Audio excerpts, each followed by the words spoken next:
Episode number 20 of British Strength Radio with Reece Fullwood. Hey. 402.5 kilo squatter, the holder of a 965 kilo total. That's right, isn't it? Yep, yeah, that's bang on. In the 125 kilo class. I believe that record stood for a short time. Yep. And it was also your first meet in powerlifting ever, wasn't it? Yeah, it was the first one. Did the Welsh Championship GPC in May 2019 last year. And you broke the All Federation UK row with reps 125 record, so that's some going. I remember you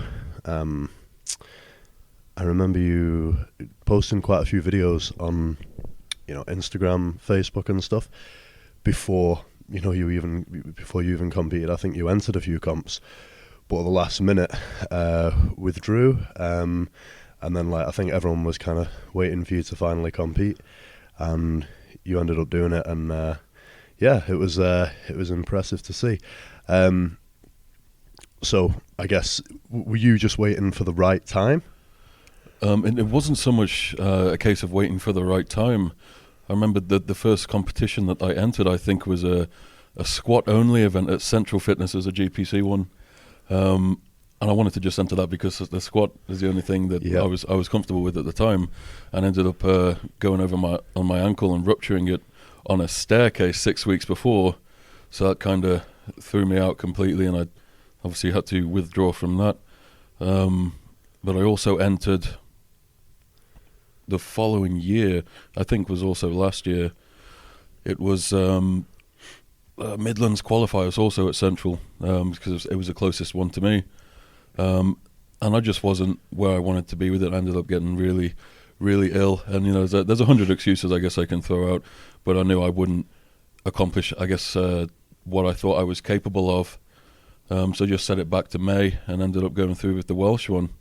But I don't regret not doing it earlier because, I enjoyed the experience. I just kind of built myself up, and I knew kind of where I was with my numbers and what I wanted to hit. But I think it worked out for the best doing the Welsh in the end. Yeah, you can't really complain, can you? So that's been the only one you've done so far, isn't it? Am I right? Yes. Yeah, and that feels like it was almost a year ago. Yeah, it was May, yeah. May, right, okay, so it was a good 8 months, yeah. 8 months ago, right. And what's your plans for the next one?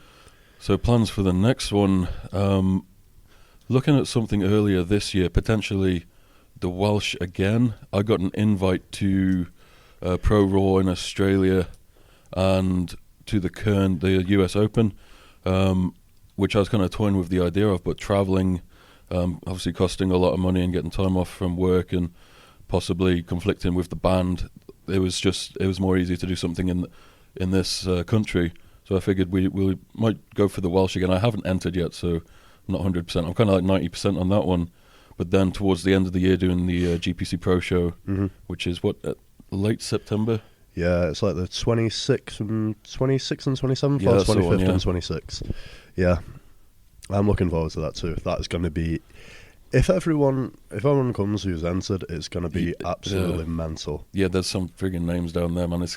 I think a lot of records are just going to be absolutely smashed. Yeah. Caliber's going to be ridiculous. Yeah, I think it'll be, not to sound negative, but I think it'll be just like any other big comp, whereby I think it'll be a mixed bag. You'll get a lot of people fulfilling the potential of what they could do on the day, and you'll get some people who obviously just don't fulfill it. But I think no matter what, you'll get at least some really good lifting. You'll get a lot of people who are capable there anyway. You know what I mean? Yeah. I guess what I said there sounded a bit convoluted, but it wasn't. I mean, in an ideal world, everyone will just turn up at their absolute best. Yeah, and everyone will have a great day and everything will go to plan, but anything can happen. So yeah, that's any comp though, isn't it? Absolutely. That's any comp. So you're already invited for that comp, so you don't really need to qualify for the Welsh. So the Welsh will just be just a bit of a warm up, maybe. That's what I'm planning to do. The platform. Like I said, it'd be a year between the last one that I did and the Welsh, if we do go for that one again, which it's likely. So I've had plenty of time to build on weak areas and kind of instead of, I guess I was playing around. I've never really been coached or anything. I just made my own kind of prep for the last competition. A few things really didn't go to plan at all. We just kind of pulled it together in the last couple of weeks. Yeah. But this time going in with more of a solid plan and the routine, I guess should go well, I think. But yeah, it's going to use that as kind of a warm-up. And again, it's the second time on the platform, so it's more experience before going into the real big competition, you know. Of course, yeah. And what were those weak areas, and what did you do to work on them? Weak areas, I think with myself, the weak areas are always going to be weak areas, as it is with most people. But again, it's top end of my bench I've always struggled with, because I've just been hesitant in the bottom. As I've brought the bar down, I've kind of collapsed and almost like heaved and shoved it. Use a lot of shoulder strength to get it up, and I'm just trying to catch the bar halfway up. I'm just trying to drive through, but being more, I guess, patient on the way down, pull it in. Staying tighter, getting absolutely. your back tight. You know, not collapsing them last couple of inches before the bar touched your chest. Trying to keep my head back with it as well. So strength overall has increased, and I think I've put a little bit of size and strength on the triceps. So that was always a major issue. The squat for myself has always been something that's come quite naturally. The first time I ever squatted in the gym, I squatted 180 for a single, and I built up a lot of strength on leg press. Oh, I've been training a fair few years. But you hadn't squatted? No, I was just doing leg press and like bent over rows and stupidly heavy shrugs that didn't go anywhere, you know, like no range of motion. But I think, you know, build up a bit of strength, and this is probably going back maybe 5 years.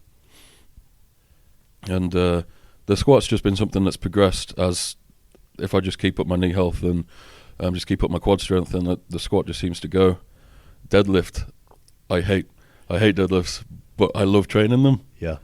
I just struggle with position. As I've gained weight, I struggle to get down into position and keep my upper back tight.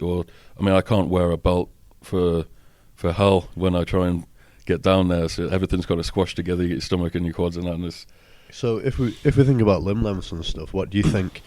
If we go purely off arm length, you would think, in theory, you're either a good bencher or a good deadlifter. If we go purely off arm length, absolutely. What are you? Because obviously you've got a great anatomical structure for squatting, really upright, probably quite a long torso, shortish legs. Yep.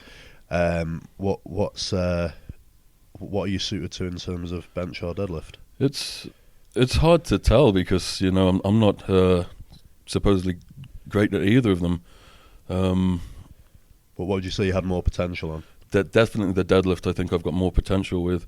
It's not necessarily because I think my arms are longer. But I think that's just the way it feels. I feel like I can get more out of a deadlift than I can out of a bench. There's more room for improvement, so to speak. Right, whether it be like building more strength and improving technique at the same time. And you're super strong in the muscles which need to be used, obviously. Do you know what I mean? It's just using them in the right way and building exactly. Just trying to teach bad habits out. You know, trying to get rid of bad habits and reinforce new habits. But definitely doing less explosive movements, doing a lot of pause deadlifts, doing a lot of RDLs or stiff leg deadlifts, and just building up my posterior chain strength, not necessarily in my back, but more so in my hamstrings, has helped up quite a lot as well. Yeah, I've seen you training. It looks good. Cheers, man. Lots of 300 pulls for reps and stuff. Yeah, I've never been too bad with rep work. It just seems whenever we got past a certain percentage with things, the technique would fall to shit. You know, regardless. Yeah. So definitely just reinforcing that over everything else. But it's one of them, you know, there's always like a certain number when you know, okay, at the top end of the lift, this is going to get stuck on my quads and I'm going to be rounded in the upper back, and I just need to pull it through. Yeah. Whereas I just need to fire things in a, what would you say? It's almost like things are firing incorrectly. Yeah, so you're using these pause deadlifts to be in the correct position all the way through the movement. Absolutely. So that when you are locking it out, you're not locking it out with a rounded back. You're just going to lock it out. It shouldn't be hard to lock out, really, if your back is nice and neutral. Exactly where it should be. So, yeah, and you look like you're putting some size on too, like you put a lot of size on. How much do you weigh now? Currently 130.4 kilos as of yesterday morning. that's a post-toilet weigh-in. You know, it's one of them. But over Christmas, just before Christmas, I got a little bit heavier and a bit more. What was that? A bit more uncomfortable. Nearly up to 133 in the morning. Yeah. Fucking hell. But I've been this kind of body weight for probably 2.5, maybe 3 years. I fluctuated between 125 up to 130 odd. But I guess just I do a lot of hypertrophy work. Just trying to gain some muscle mass as well. So hopefully there's some gains in there somewhere. Yeah, I'm sure, you know, looking at you and looking at your training and whatnot, that'll translate to a bigger total. And that'll be pretty scary to see, because I think we've got a lot of guys now, or it seems like we've got a good few guys like pushing the top end of the 900s, early 1000 mark. So like you say, I hope everyone's, you know, in good shape for that GPC Pro show, because that'll be crazy. That'll be good. So you also, you have quite from what I can see, obviously you can't really tell everything from social media, you have quite an interesting life. You're not just a powerlifter who 9 to 5 lift in the evening. You seem to kind of do a lot more of your own stuff. You've got you're lead guitarist, right, in a band called Mask of Judas, which is a metal band, of course. Yeah, there's an international band called Yumeria as well, which is a little quieter nowadays. So it's another metal band. Yeah, so always kind of busy and making sure I got time to practice every day. It's hard to juggle sometimes. And would you? Is that your job, or is that just part of what you do? No, I mean my job is I work for a sports nutrition company called Strom. Yeah. And that I've been doing since early July is a 9 till 5 job. So from there on, you know, I do train in the evenings. You know, kind of a few years before that, I was working in a commercial gym, doing shifts all over the place, and then doing bits with the band and shows up and down the country. It's it's just trying to juggle everything and fit it where you can, I guess. So tell me about Strom then. So what do you do for them? So I'm the wholesale manager. So basically we make sports supplements designed, you know, we have pre-workouts, intra-workouts, protein supplements, recovery supplements, things that can help with your mental state, things that can help with your health regarding special supplements to keep you healthy. And with my job, it's basically just trying to expand the company and the name, trying just to get our supplements out into more shops, more gyms. You know, get people more aware of what we do, and just try and expand the brand a bit. Have they been around for a while? They seem fairly new.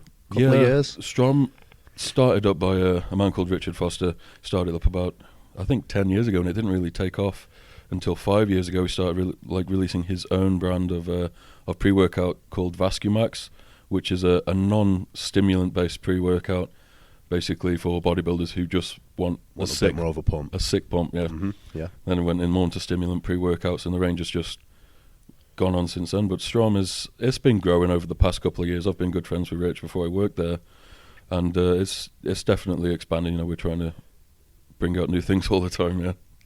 Cool. So you mentioned the non-stimulant based pre-workouts.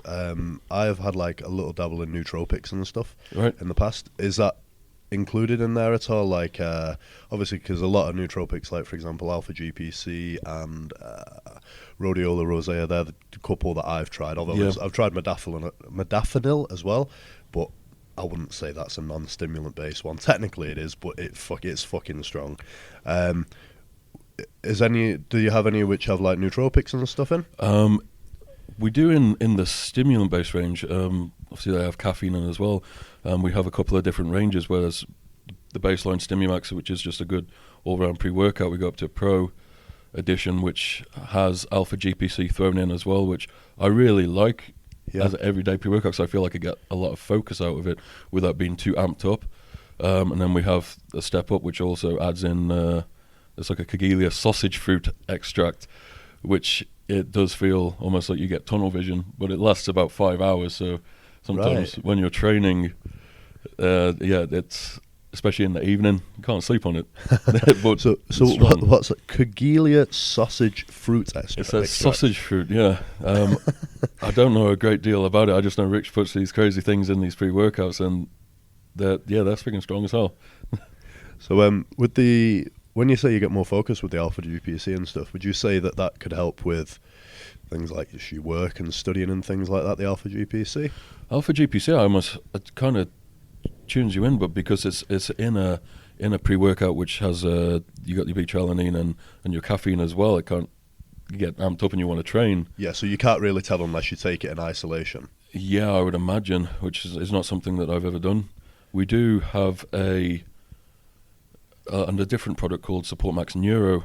I don't know all the ingredients or what's in it off the top of my head, but that is based towards cognitive function. Yeah. So it just helps you focus better and manage stress better and just feel a bit more, on it, like you on a good day, effectively. Yeah. Fucking I probably need to get some, because any time I try to focus on any work, it's like I've got ADHD. Yeah, man. I'll be able to sort you out a sample or something. We'll find something. Cool. So let's talk about Mask of the Mask of Judas and what's Eumeria? Eumeria. What's life like with them, and how did you? I guess it's going to be the same as any musician, really. But how did you get into the whole music scene, and how long have you been playing for, etc.? Wow. I got my first guitar when I was, I think, 13th on my 13th birthday from my parents out of an Argos catalogue. Right. Got like a little starter pack with a beginner Strat and a little amp, because I went to my uncle's house once before that, and he had a Les Paul electric guitar sat in the corner. I picked it up, laid it down on my lap, and I was just poking at it. I got really intrigued by it. Yeah. I couldn't play. I obviously didn't know a damn thing, but I don't know. I just kind of took to it. My parents brought me a guitar. I jammed on it for a while. Didn't really get anywhere. I broke a string, and I thought, oh, that's it. The thing's broke. I'm done. Yeah. About 6 months later, I remember I was chatting to my dad when I was 14. I was like, well, my guitar. I was 13. Sorry. My strings broke. I think my guitar's broke. He brought me a new set of strings. I didn't stop from then, and just really just took a shine into it. And it's something I felt, I always liked progressing at something one way or another. And music was definitely one of them. When I was younger, I used to be really into art, and then got into skateboarding. And if I wasn't putting time into something I could progress at and get better at, I wasn't really interested. And music's definitely one of them that reflects that, especially as a musician. If something's getting easier, it sounds better, or same with lifting, your technique improves and it just feels easier. But yeah, over the years, see, getting into metal, I was brought up with metal. Got into a few different bands. One of my favourite bands, Outworld from Texas, they disbanded, and I was in touch with a keyboard player.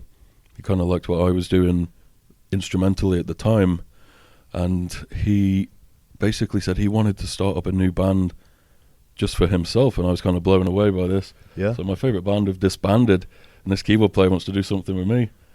I was like, holy shit, I was like, I need to do this. So we wrote a couple of songs. We got a few different musicians together that he had handpicked out.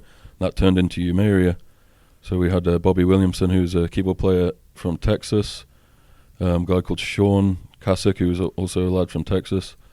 Adam Sagan is a drummer from Florida. Singer Johnny was from London, and I was, sat in the middle of Telford. We kind of did everything online for a fair few years. And can you record online, or do you have to be together? Yeah, absolutely. I mean, we did get together in Texas to record an album, which is out, called The Rebel Mind. That came out in 2011. It took a good couple of years to finish that up, but over the last couple of years, we're still writing music and being in an international band. We don't get together very often, but it's always fun when we do. We've done some international shows. We played on a cruise liner around Miami and back, and that was that sounds cool as fuck. There was a metal cruise liner with like 40 bands on it. That's amazing. Yeah, and I'd started lifting at the time. I think this was 2014. I was kind of getting serious on it, and there was a wicked gym on the ship. I was like, all the food was there. It was amazing. That sounds like, for you especially, like heaven. It was perfect. Probably the best experience I've ever had. With Mask of Judas, that came around about maybe 2016. An old friend of mine from the MySpace days asked me if I wanted to have a jam. So, yeah, okay, we'll get together, have a jam, and he played a 7 and an 8 string guitar as well into the metal. and he just asked me to come and fill in for some shows. They needed another guitarist as their ex-guitarist left. And, you know, after a couple of shows, they asked me to join the band, and we've been writing music and touring ever since then. Just gigging around, yeah. It sounds almost to me like talking to you, music seems to be like your main passion. It was definitely my first passion out between us and lifting, and it's kind of stuck. And I am very passionate about it. I can obviously sit here and ramble about it for days, but now lifting definitely takes up more time, and I put more thought into it. With the music nowadays, it's there. I've built up my my technique as a musician, I guess, and I enjoy writing music. But I do definitely put a lot more effort nowadays into powerlifting for sure. Yeah, I would imagine it to be more of an all-consuming hobby, in that obviously experiencing it myself, eating 5 meals a day, having to sleep a certain amount every night, having to train a certain amount, and we know the workouts aren't short. It seems that way, but at the same time, like, I mean, I love music, but I don't get into it to the point that you do. I was listening to an interview with Zach Wilde, obviously like an amazing guitarist, isn't he? And he was saying like he basically practices all day. Yep. Do you think is that what you have to do? No, not necessarily anymore. But then again, you know, I wish I could practice more. I wish I had more time for it. But powerlifting definitely has taken a lot more of a priority. Like you're saying, you're eating 4 or 5 times a day, and you're training, you know, depending on what you're doing. It can be, you know, 2 hours, sometimes even up to 3-hour sessions, depending on how often or like your how many frequency people of your want to training fucking session. talk in between sets. Yeah, or how many times you have to change that weight around on the bar, you know? Yeah. It's one of them too. But yeah, when I was younger, getting into guitar, there was a point when I was practicing 10 hours a day.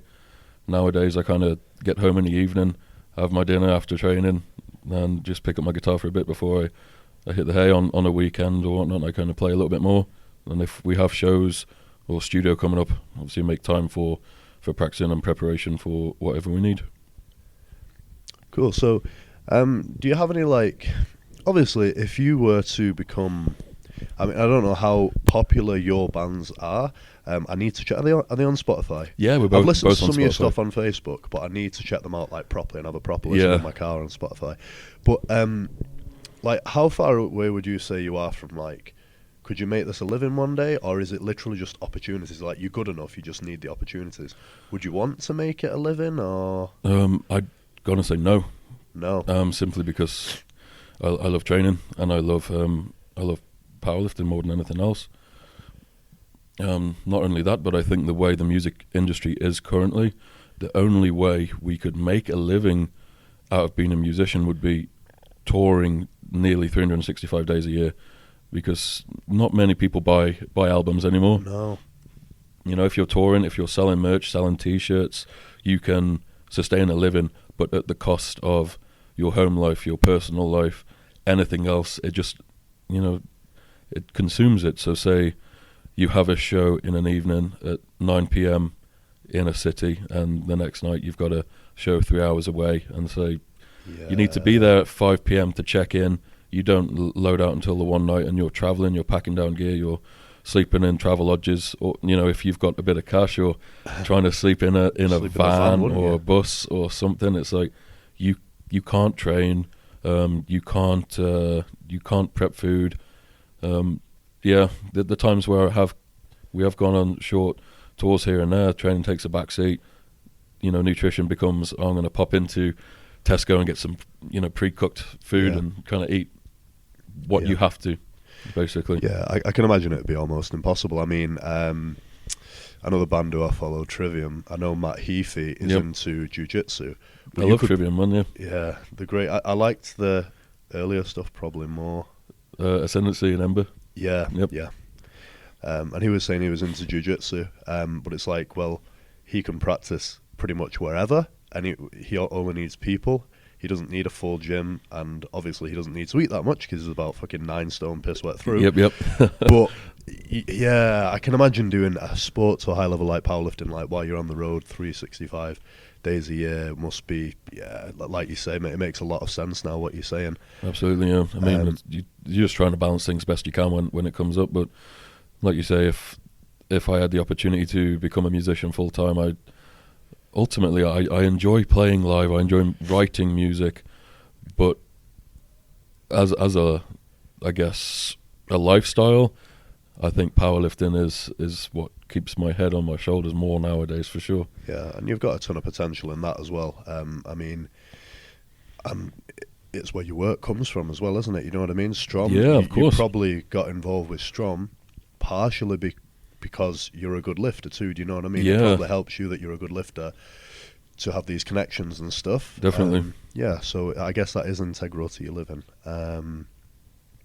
So in terms of goals, things like that, what are you like looking at? Because you don't seem to be a person who's out there in social media saying, I'm going to do this, I'm going to do that. Like, I know you want to make improvements, but do you have any numbers in mind for the GPC Pro?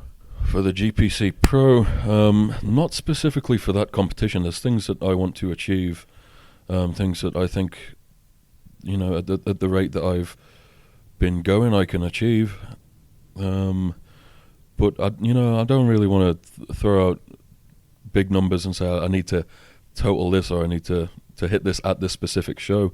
Definitely, at some point in the future, maybe the next couple of years, I'd like to squat 1,000 pounds in the 125s in reps. Yep. So that's 455 kilo. What do you think you're capable of now? Because from what it looks like your squatting's come on. Yeah, I'm definitely the strongest I've been. I haven't really squatted in reps in a little while, so I really train in sleeves. That's where I'm comfortable. I don't like the hassle of rapping. For a competition, obviously, you have to train in reps. Same, to be honest. Yeah, I know you sleeves. like the bare knee or the sleeves. I don't really like bare knee. I'm more on the sleeves now, but I completely feel you like rapping for several sets. And for you, it's probably even more sets because it takes you more sets to get up to your working weight than it would for me. Well, this is it. I kind of rap, I guess, past, what would it be, like 75%? I know a lot of people start lower than that, but just for the sake of I don't like doing it, it's very uncomfortable. If there was a competitive scene for sleeve squatting and, you know, that kind of thing in the UK with what we do, I guess I'd probably compete there. Yeah, well, so you know what I'm doing this year? I'm going to do the BPF British in May. And granted, that won't become right. Hold on, I'm not trying to badmouth it here, but I don't know whether they'll have enough people in the sleeve category. I could be wrong. I could go and, you know, I don't know how competitive it will be in terms of the rap compared to raps, but I'm going to go there to qualify for the WRPF Worlds in December, and from what I can tell, on a world level, that's the most competitive scene there is for sleeves. So that would be a sleeve meet in December as well? Yeah, it's in Russia, but oh yeah, Russia, you know what I mean, going to Moscow is going to be really, really cool. That's going to be badass. Literally really cool. It'll be fucking freezing. But yeah, that's because I wanted that. I wanted the competitive scene for sleeves, so that's how I figured out it's going to be the way to get it. Do you Definitely. know what I mean? You see a lot in the US as well. There's a lot of people up there that are competing in sleeves in all kinds of federations. So I did look at the US stuff as well, but it seems to me like they had the tribute meet, and that seemed to be the best thing. And that was put on by Pioneer, the guy who owns Pioneer and all the belts and stuff. Was that the Reebok? No. It was the one that Kevin Oak did and those type of people. There was a lot of sleeve stuff in it, and it had a separate sleeve category. Okay. I think what's his name? Andy Huang. Yeah, that huge Asian guy. Yeah, the huge Asian guy. He did it as well, but since the funding got pulled by the Pioneer guy, so then you had left the Reebok Record Breakers, which from what I can understand was just, there weren't really any placings. It was just for breaking records. Yep, implied with the name. Yeah.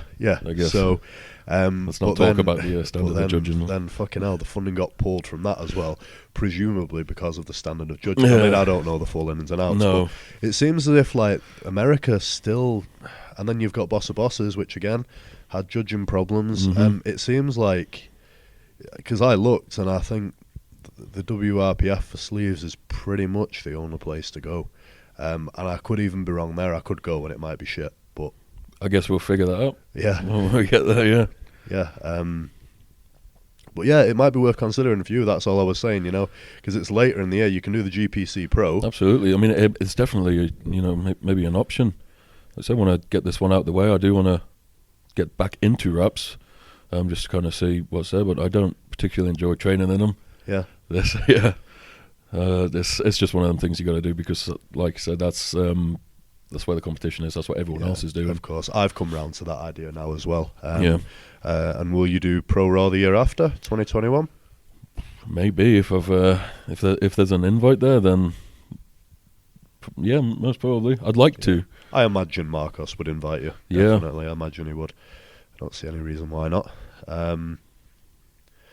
So yeah, the future's looking bright for you. I imagine there's all those things you say you're going to do, the 1,000 pound squat are definitely 1,000 kilo total, but 1,000 pound squat, I think they're both on the horizon for you. Yeah. And today, obviously, we're down in Olympic Gym.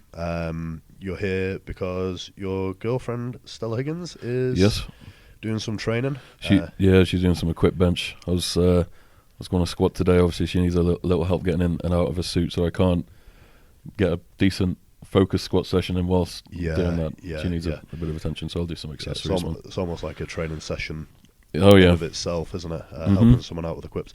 And she's getting ready for Tattooed and Strong, right? Which is 7 weeks, is it now? It's closing in, isn't it? Yeah, it's not far away. It's about 7, maybe 8. Yeah, so that'll be quite a lot of fun. And you've started training. I guess you started doing every other Saturday session here at Olympic, is it? Yeah, we kind of obviously we both work in the week, so we kind of alternate weekends. But yeah, I enjoy this place. Tan and Paul, it's an awesome place, awesome people, and the equipment's good. Yeah, it's sturdy stuff, which isn't gonna, you know what I mean. It's not like obviously there are some great equipment companies out there, but I think a lot of the stuff in gyms these days breaks within like 2 weeks and isn't really designed for the type of weights that you or I use. And there are not many gyms like this around anymore. It really is sad. It's a shame, huge. Yeah, but yeah, this place is one of the great the strongholds in the area for that type of training and that type of kind of community vibe where you actually know everyone when you come in. Yeah, and it's not like a pure gym or a commercial gym where you can go in and there's no regular crowd. It's just a number because the big corporation wants to make money. Yeah, that's it. I've worked for commercial gyms and I know exactly how they work. They don't care about the members who are there. They just care about the total number and getting new members. Places like this are few and far between now. Like saying, it is a massive shame. Just let's hope this place stands for a freaking long time still. Yeah, I hope so too. I can't imagine it not doing. You know what I mean? That's it. Yeah. So, with that said, let's wrap things up there. Is there anyone you would like to mention or thank before we head into the gym that we've just been talking about and get our workouts done? I don't mention or thanks. I don't know, man. Cheers to you for inviting me on this, Alex. No problem at all. It's been an absolute pleasure, and like you say, we'll have to get a training session together sometime. Definitely, man. Yeah. You can show me up on squats and get pissed off with having to unload the bar after every set. And you can do the same with me on deadlifts, man. We'll work it out. Cool. Cheers, you very brother. much, mate. Thank you very much, man.